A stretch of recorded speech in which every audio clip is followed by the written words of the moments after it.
Now today, those that missed last week, this is part 2 of last week.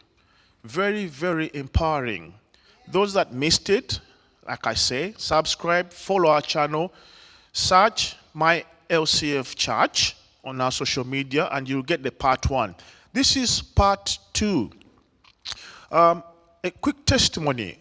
After part 1 last week, a gentleman approached me and he said God has spoken to him through the part 1. He has always wondered, he got an injury. He stopped being able to work, the work he was doing.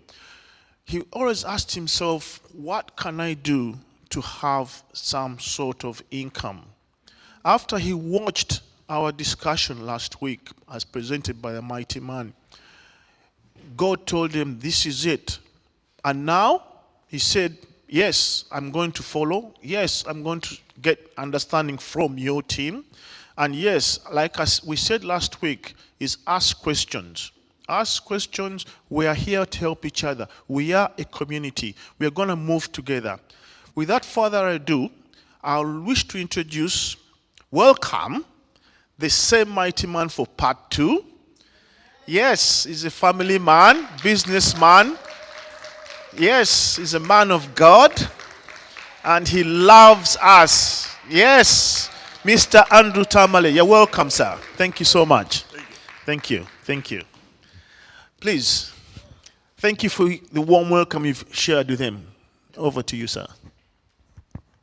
Okay, thank you. Thank you again. Thank you very much, Stephen, for this invitation.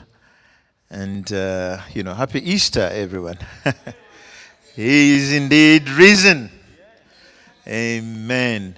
Yeah, it's very, very exciting on this Easter Sunday to be here talking about income streams. Continuing on from where we stopped last Sunday. Last Sunday, just maybe a simple review, we spoke about the 3 types of income. The first one being the active type of income, which is your job, your primary income. And indeed noted that, most of us really, this might be the only type of income that we have. And we may be looking into going into, to get some passive income, then maybe portfolio income. I did say that, the latter 2 types of incomes require you to have some money to invest, into a portfolio or into property and that sort of thing. But the things for me to note were that, if you're in a job, it's really, really up to you to know which direction you want to take. Ask some questions. Do I need to get more skills? Am I happy with what I'm making? Yeah, this whole thing, I've had people come to me and say, I've been in this job for 10 years. They bring people, I train them, then they go over to become my managers. And you're still there after 10 years, it might be time for you to ask yourself some key questions, What are your goals? What are your career goals? How much do you want to earn? We can't tell you that. Where do you want to be? Yeah? So take an audit, get skilled. If you don't have a job, that's where we actually started. Find a job, as an income. Okay? Last week again, I briefly spoke about the second type of income, which was passive. I would like to continue on that and maybe get into the portfolio type of income. Now, finishing up with the first one, do not be passive in your active employment. No. Yeah, aim to have some passive income. Yeah, but do not be passive where your career is concerned. be a bit assertive. Yeah, get to know each, and everything around your career. Okay, what, who, where do I want to be? Yeah, how much? I mean, last week again, I spoke about that there are people who are paid 3, 4, 5 times what you exactly do. So why not you? Okay. Anyway, moving on. Um, what is passive income? Passive income is the kind of income that we get with minimal, after we set it up, we continue getting this income after we make an investment with minimal effort. Now, that is something like maybe, rental income, or, as young people call it, I spoke about digital revenue. There's just so much there. People make money online. I don't know how, but it's something that I would like to learn. But yeah, you set something up, yeah, and that thing continues to give you income over a long period of time, yeah, with very minimum effort. Now, the key thing here with passive income is that you have to make an investment. There's two key things here. You have to make an investment, yeah? And typically, you make an investment from your, the way you get money is from your active job, from your job. After, getting some money, saving, we've spoken a lot about saving in the big service, then you make an investment, okay? So, when you make an investment, you need to have some kind of training or learning. Don't just invest your money because so and so said, you can get into property or you can get into digital revenue. Get some skills. Get some skills. Yeah, there's a lot of things that you can add passively. We can make money from bones, for example. What is the story about bones? There's so much there that you would need to learn. You can make money trading currency. I think last time I told you about my horror stories in, when I invested some money in trading and I lost, until my brother Stephen here, who I know, invested quite a lot of time and, studying and doing that. So I invested some little money. Yeah. Okay. So yeah, those two things. Before you make an investment, please invest, study, get to know where you're putting your money. All right. Okay. Yeah. Now, this morning I'd like to focus on the portfolio kind of income. What is portfolio income? Portfolio income is indeed income that we get when we again invest for the long term. Yeah. Those could be again bonds. It could be dividends. You invested in maybe a company, and you get money from there. It could be from buying stocks and shares and things like that.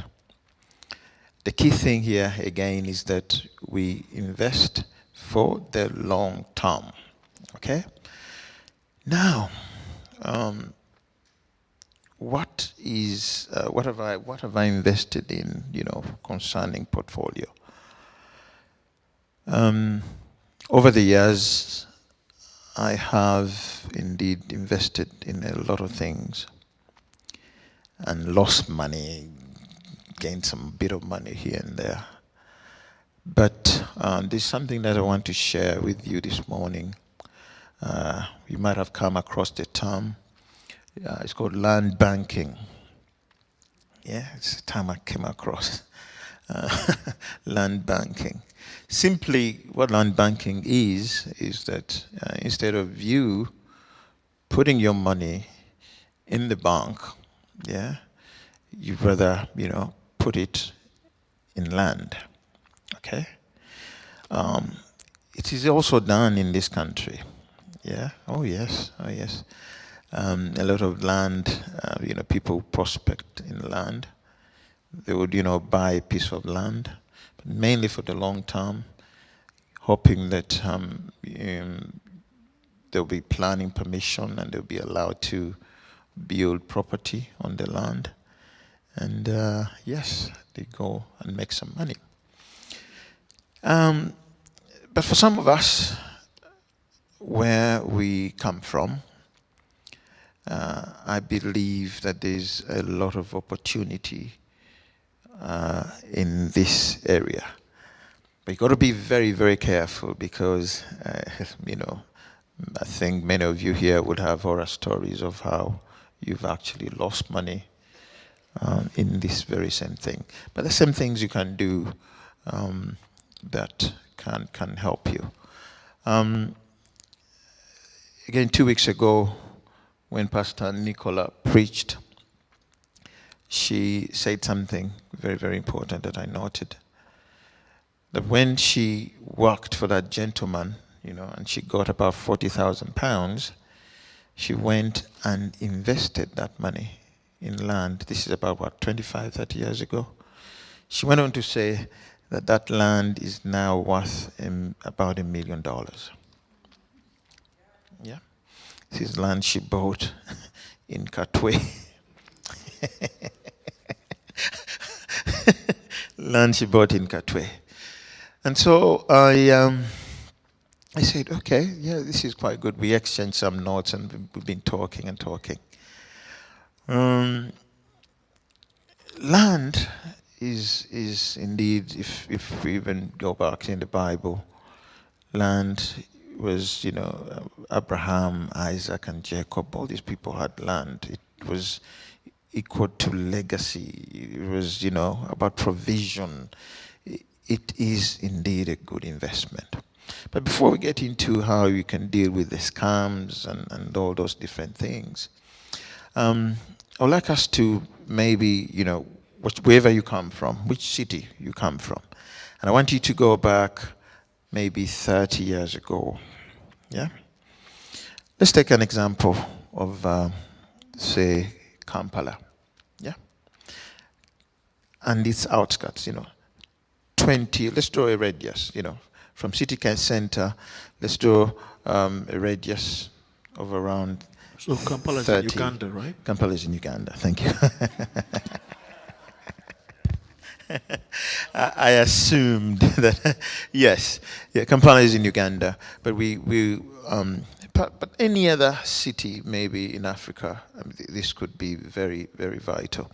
I mean, even here in London, we might talk about London 30 years ago, and what property used to cost, in and around, and how, and where it is today. But I want you to, from city center, let's draw a radius of about 20, 30 miles. Yeah? And let's imagine how it was 30 years ago. Yeah. 30 years ago, areas like, for example, from, I don't know the miles from Kampala to Mukono, for example. I suppose it's about 20 miles, yeah? 20, 25 miles, that sort of thing, yeah? When you drove from Kampala to Mukono, there was like, okay, you'd find all these, huts and this and that. But now, you can drive from Kampala to Mukono and don't even realize you're out of the city. Yeah? You can hardly, there was a time because you can't use the main road, it's just too busy, traffic and all that. But when you drive in the outskirts, you say, oh yeah, we've been in Kampala, we've been in before now, oh, this is Mukono. I said, what? This is Mukono. So, I want you to imagine 30 years ago, if you had invested in land in any of these areas and maybe bought 20 acres, By the way, I don't think that now there are people who have like 20 acres between Kampala and Mukono, uh, because that is an awful amount of land. You would be you'd be a multi-millionaire. Now, can you imagine if maybe 10 or 20 of us had come together then, and we purchased simple, 10 acres or something like that. And it was, I remember, uh, this is many years ago, there was a preacher that came to us from Uganda, and they needed cameras, just cameras. So we bought him cameras, and in exchange of like an acre of land in Wakiso. Cameras, just cameras. That acre now is is is I thought, I wish I'd given him 10 cameras. But yeah, this is again something that when we look at our brothers, the Nigerians, they're into this thing quite a lot. You look at Pastor Shimolo setting up a city. Yeah, you have to go outside the city, just develop the land. Development will arrive. It will get there. Now, why? Why should we do this? Of course, we know there's the whole issue of urbanization. There's also development. In case of urbanization, the population of Uganda, I'll give example of Uganda because that's where I come from. 20, 30 years ago, I think it was about 20 million. Yeah, something like that, 25 million. It's now about 45 million. Yeah, 47 million. Now, what does that mean? What does that mean? I was recently in Uganda, and I was coming from Gayaza, passing through Kasangati at night, and the amount of people is scary. I thought, am I in the center of the amount of people, and this is at night. Did I even say we have, well, that happens to be my village, we have Chinese people there with shops. And I'm saying, look at the sheer amount of people. Yeah, what does that mean? All these people need somewhere to live. Yeah, they need something to eat, they need somewhere to live. So, land banking can be a very, very good investment if you do it right. If you do it right. I guess what we need to do is, I think there was an initiative with APMO. Yeah, we need to look into that and see, how we can get into, into this sort of thing. Now, I know that on the other hand, there's been a lot of scams. Many people have lost a lot of money concerning this. So what do you do? How do you safely buy land in Uganda? Where do you buy land? And all those questions. Yeah. My experience has been quite, what would I say? Quite different, okay. I got into land by mistake. I did not know what I was doing when I first bought my piece of, my first piece of land. I just didn't know what I was doing. I just wanted to own a piece of land. That was way back in 1997. I just thought, well, why not? It's a good thing. I think some of my friends were buying. I thought, yeah, why not? Let me buy. Yeah. That piece of land that I bought way back in 1997, I think now is over 110 times the amount that I bought it then. It's just crazy. It's over that 110 times. And but I did not continue. I just, it's about 15 years ago that I decided, maybe there's something here. Maybe there's something here. How do I navigate? What do I do? And I think it came about when, as a family, we lost land and it had been taken, and most of us were here abroad, and our cousins back home decided to sell off things, and we thought, oh, okay, is it actually that much? We just woke up, and it had gone. It had gone. 5 minutes. Okay, thank you. Right. Oh my goodness. Thank you. Okay. Yes, I think we're just gonna maybe go into questions, if I can try to answer if you have any questions. I was talking about the scams. How do you navigate those scams? Don't just buy land because somebody says I'm buying land. Make sure you do your due diligence. As for me, I will do now with experience. I'll do quite a lot of things. I started off by buying land from people I knew, or from now some people may discourage that don't buy land from people you know or your relatives.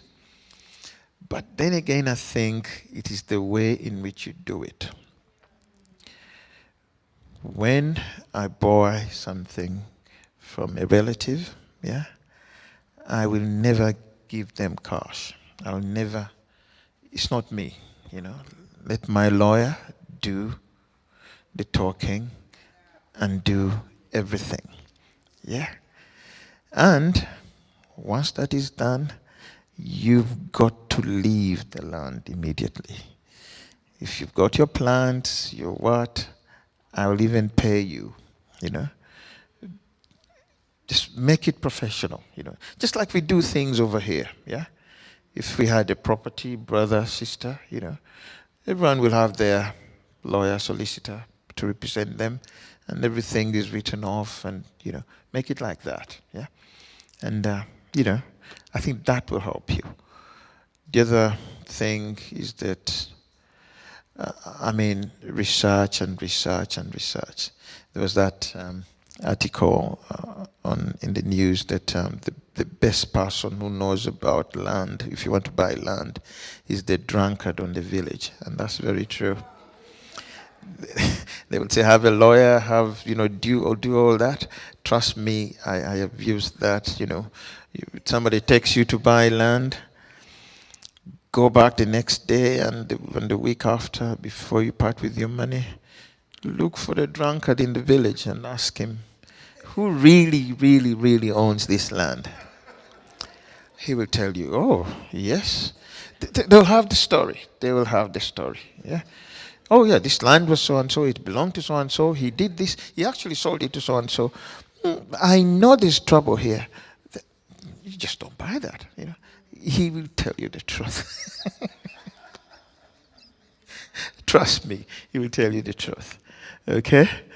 So, yes, I don't know whether I've painted a picture. Yeah. Then lastly, maybe as I finish, because when we talk about income, let us always be mindful that where money and income is concerned, this as a Christian, yeah, it is both spiritual and practical. Okay?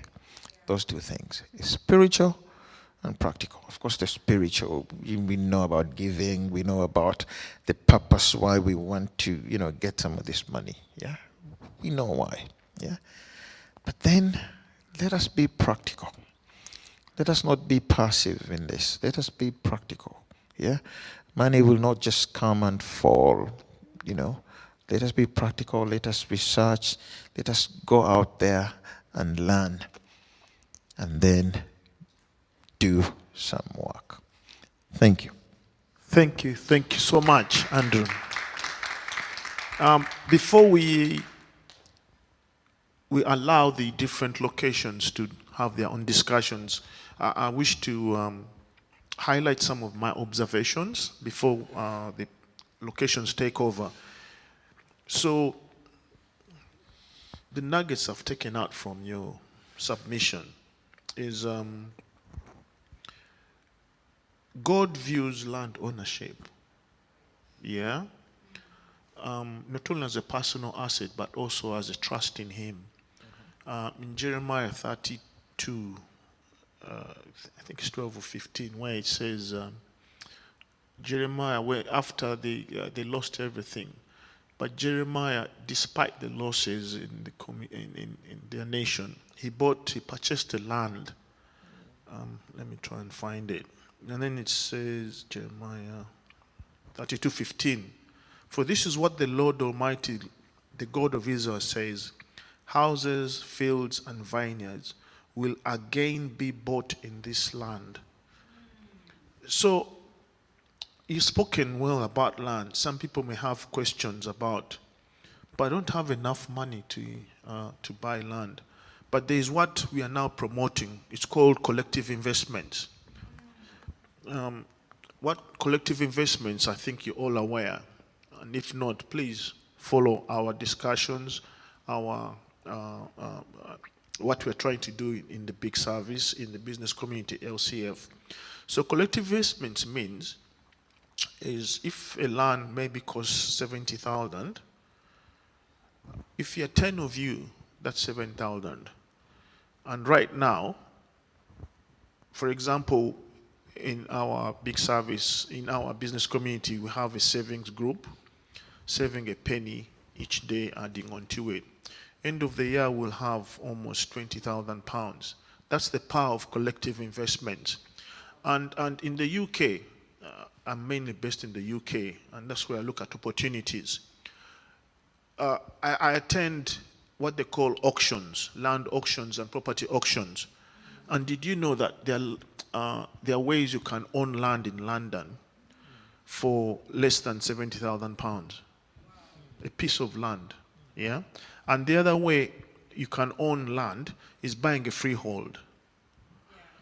Now, a freehold, there could be like 50 flats on a piece of land. Those are leaseholders. But there's one person, the landlord, who owns the piece of land on which they are seated. You can buy that freehold for also less than 100,000 in London. But if you go further out, and these things are there, this information is there. So I attend auctions once every 2 months just to see the prices. So it is possible to own land, and owning land is biblical. The other thing you mentioned is who do you approach to help you invest your hard-earned, your active income? There's a very good book, and I highly recommend it, Richest Man in Babylon. I don't know if you've heard of it.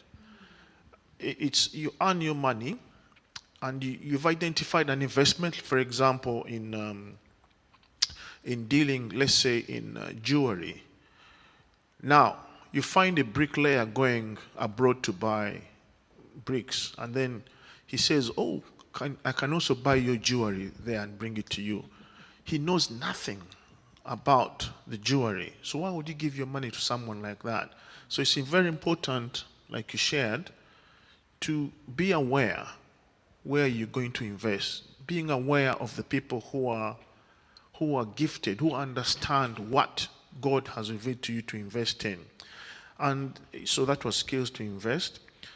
Passive income, thank you so much, is where you're really not involved. So in our business community, there are sections we are learning about what they call the cash flow quadrant, where you're employed, that's a way of income. Self-employed is another source of income. Investment is another source of income. And also owning a business is another source of income. So we need to approach this holistically. So it is doable. We are learning all this. And finally, I think those are the main nuggets I've taken out. You can still unlearn. So yes, all of us, all our locations, please take over, have discussions, let your members ask you questions, and there will be someone in each of the location to facilitate this discussion. Thank you so much. Thank you once again, Andrew. Thank you. And now we hand over to questions and comments. Thank you.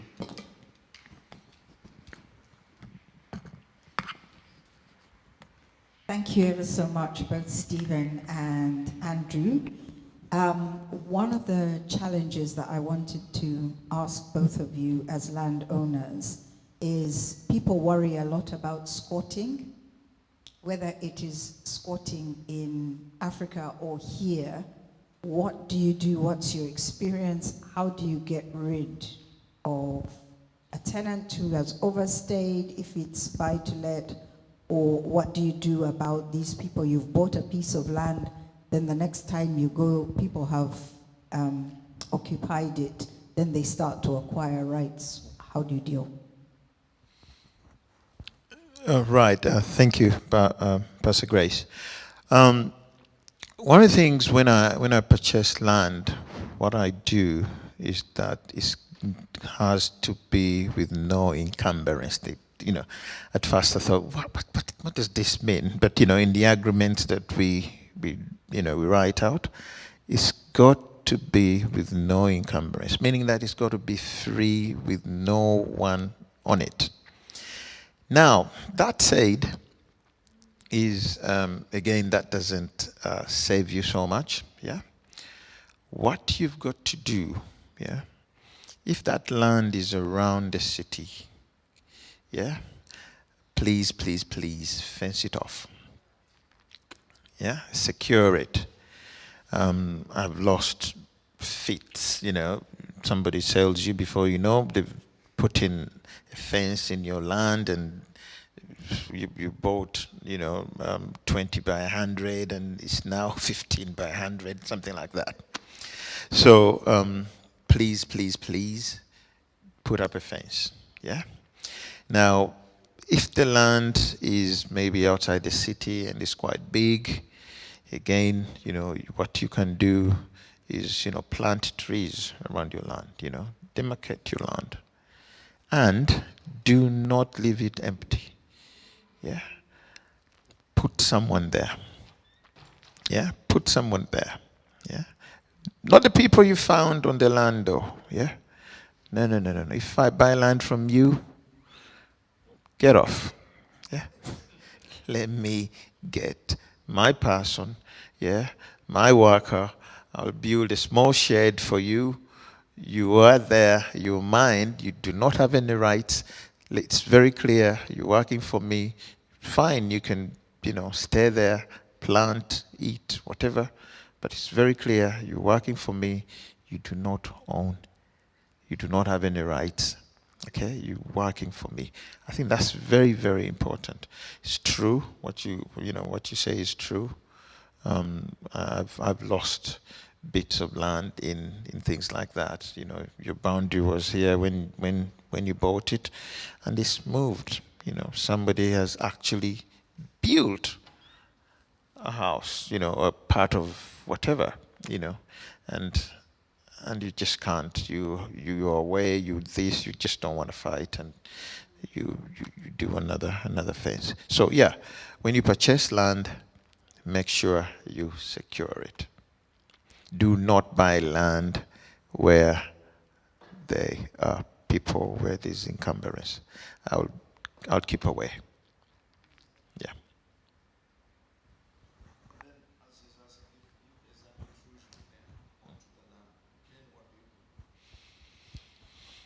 If mean, I guess it depends all on the processes of that particular country. But it's really a case of, okay, you did your best, they came, they knocked the fence, and now they have intruded. Have you had to deal with that? Are there processes that are recommended? Do you hire the police? Show up in style? What's happened? Yeah, that's a good one. I mean, again, with a country like Uganda, there's just a lot of these horror stories and how you deal with some of these things. I have seen quite a lot. My brother happens to to be like, I have a young brother in Uganda who deals in land, and he's just gone through a lot. It is true, you could still, fence it off nicely, and, someone might come up with even a different title, claiming, ownership to your land. But, I mean, this happened to him. There was, I'll tell you a story. This happened to him. He bought land from someone. Let me say, Stephen. You buy land from Stephen. And, he gave him a title. However, he gave him a wrong title.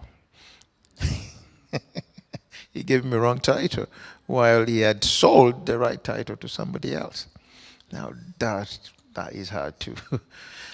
Yeah, again, you just have to know people in high places and lawyers and what. You manage to, get something back. The key thing, again, is to know what you're doing. Yeah? That is why I said when I started out, I started by buying land from people I knew. But even then, it was risky. Some people don't advise it. But how I bought it was different. Some of them, actually, when I bought it, they did not even know it was me. I said, oh, I found you a buyer. I said, okay, yeah. Then they later knew it was me. That's fine, because I just, I just did not want this thing of, money. No. Give me, I'll give you your money, leave my land, and it was that clear. Yeah. Okay. Yes. Thank you, Andrew. I wonder whether you're familiar of the term, I am asset rich, but cash poor. Because you do encounter a number of people who have got plenty of assets, including land, but when it comes to cash flow to meet their daily needs, even if it is paying medical bills, school fees, and so on, it is always a hassle. So as we work to raise more income through, for example, gaining more assets, what would you advise us to ensure that as we become asset rich, we also make sure that our cash flow is good? Yeah, that's a very good question. Allow me to contribute to the answer. Maybe you can add on to it. So, we are in the process of learning how to grow our capital. So one of the missions of our business community, LCF business community, is to get the money, the capital, to guard it, to grow it, and to give it. Now, those 3 G's are very crucial. So if I earn £10,000, yeah, you have to divide it down in percentages, strictly. And that's why we're learning about the saving. So let's say save and invest is 20%. And then there's the giving, then there is the church tithing, then there is fund, and then there's household. Some people add on the education fund. Now, for saving and investment, this is interesting. My parents are asset-rich land, but now they are no longer active in business, and they are cash poor. Now, what they are doing is they are selling now the land. because land wasn't bringing them what we are calling passive income. So we are advised to buy land and hold. The land is God, is a gift from God. So now they are selling land for them to get money to manage. But if you are disciplined, we are learning from now, we have to be disciplined.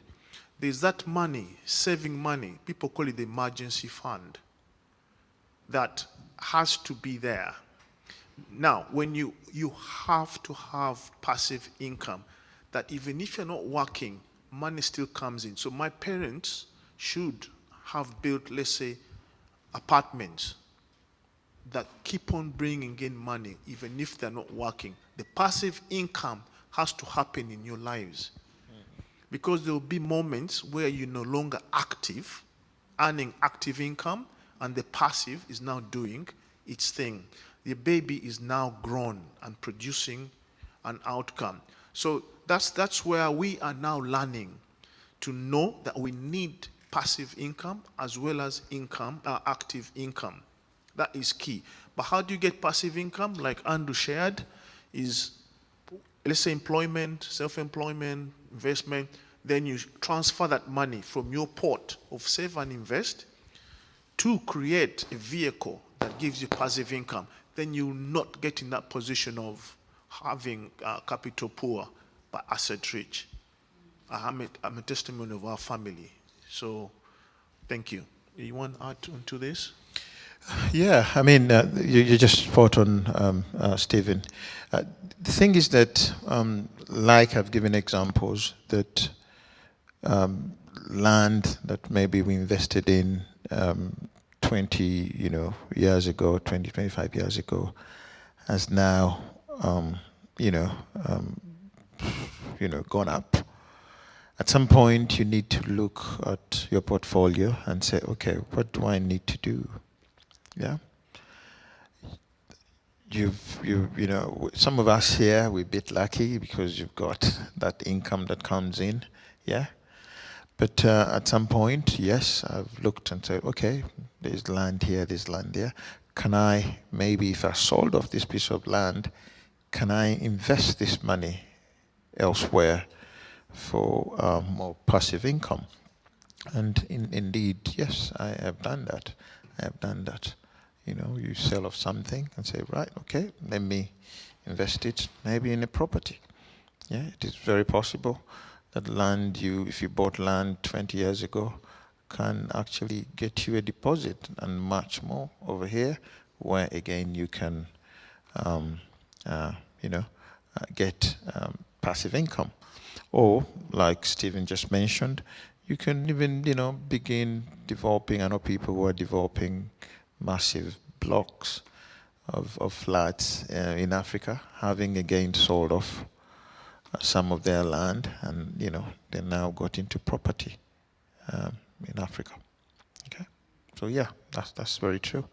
I think like Stephen, some of our parents were like that. We do not sell land. We do not sell land, but it's just it's just about, okay, I now need, this land is there. Fine, there could be maybe a piece of land or two that we've reserved for our children, or for our children's children. A righteous man leaves an inheritance for children's children. Yeah, so there could be some piece of land. But again, when Stephen said about land, I think everyone can buy a piece of land. You do not have to buy land within the city. Like when I started talking, 30 years ago, yeah. Now 30 years to come, you can find land outside, the perimeter of 20, 30 miles around the city. That costs maybe 5 million shillings. That's about £1,000. A plot of land or something like that. Buy it. And, the city is, enlarging, is developing, In 10, 20 years, it will be worth more. Thank you. I have a question regarding leaving land for your children and your children's children. A lot of people here, their children are not interested in returning to Africa. And we have dads and mums buying different pieces of land without even informing the children that this is where we have land. So they're making money. The children are like, all the time, mom is trying to buy land. But we're not getting anything out of that land. So what advice do you have for parents who are buying different pieces of land without even informing their children or their partners where they own land? Because unfortunately, people die, and they've worked so hard. Their kids they can't even, they can't even access it. Yeah, because they don't know how to start, where to start. What advice do you have for them? Wow. That's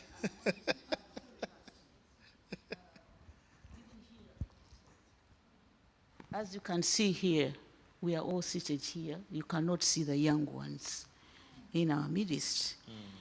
And what they will tell you that, okay, that is your property. We are here and we have had so many stories going on. We are not interested in that. So how do you generate interest in these children who are here so that they can embark on having heard all the problems you've gone through, and even bringing them here so that they can hear firsthand what's going on? Pastor Grace, yeah.